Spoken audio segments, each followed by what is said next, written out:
This is The Space Shot, episode 31 for June 14th, 2017. Difference engines, Albert II, and V-2s. Hey everyone, welcome to The Space Shot, your daily space history, pop culture, and news fix. I'm John Molnix. On this day in 1822, Charles Babbage introduced the use of a difference engine to create astronomical and mathematical tables. Up until this point, mathematical tables that were used for things like navigation, banking, and astronomy were all calculated by hand, and they could be inaccurate due to transcription errors or inaccuracies of the human computers that performed the math. Before mechanical or digital computers, there were human computers. The term simply referred to someone who computes. Human computers were employed by NASA from the earliest launches up through the Apollo missions and into the shuttle program.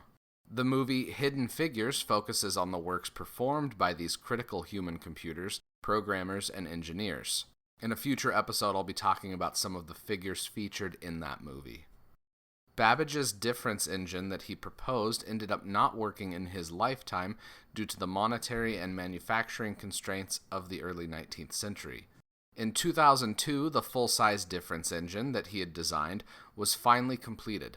There are two of these functional machines on display, one at the Science Museum in London and one at the Computer History Museum in Mountain View, California. These early difference engines and later his analytical engine were forerunners of modern computational devices. I will link to the Computer History Museum website in the show notes, but I want to quote from their site here briefly. The logical structure of the analytical engine was essentially the same as that which has dominated computer design in the electronic era. The separation of the memory, the store, from the central processor, the mill, serial operation using a fetch and execute cycle, and facilities for inputting and outputting data instructions. Calling Babbage the first computer pioneer is not a casual tribute.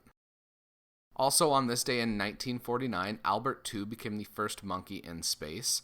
Sadly, his flight ended up being unsuccessful due to a parachute failure during the recovery phase of the mission. During his flight, he traveled 83 miles up in a modified V-2, crossing the boundary of space before falling back to Earth. Recovering the living and scientific payloads during these early flights was important to scientists, since it helped them understand how humans would eventually react to weightlessness. The Albert II crash into the desert floor was typical of many of the early V-2 flights at the White Sands Missile Range. In the book Pocketful of Rockets, History and Story Behind White Sands Missile Range, author Jim Eccles recounts what happened after a V-2 impact. Many early photos of V-2 impact craters show soldiers and scientists in the craters with picks and shovels hoping to find their instruments still intact. Remember, a V-2 could hit the ground with such velocity that it was like a 2,000-pound warhead exploding, easily enough force to destroy the experiments. Eccles then goes to talk about a General Electric report that described in even greater detail what happened when a V-2 impacted the ground. The appearance of the crater indicated a very high-velocity impact with no chemical explosion or fire following. It was estimated to be at least 30 feet in diameter at the top and 30 feet deep. The Earth at this point consisted of a mixture of wet sand and gypsum, dry on top, overlaying hard gypsum rock. Many large boulders had been blasted out of the rock, a few being tossed as far as 50 or 60 feet from the crater, others falling back into the crater and sliding to the bottom. Some loose masses of wet sand and gypsum were thrown to great distances, perhaps as much as 500 feet. No parts of the rocket were to be found in the crater, although it's possible that some were buried under the boulders at the bottom. Most of the parts were found at distances up to 1,000 feet, the distribution being most dense at 1 to 300 feet and to the lee side of the hole. Altogether, a 2-hour search netted only about 50 pounds of scrap parts.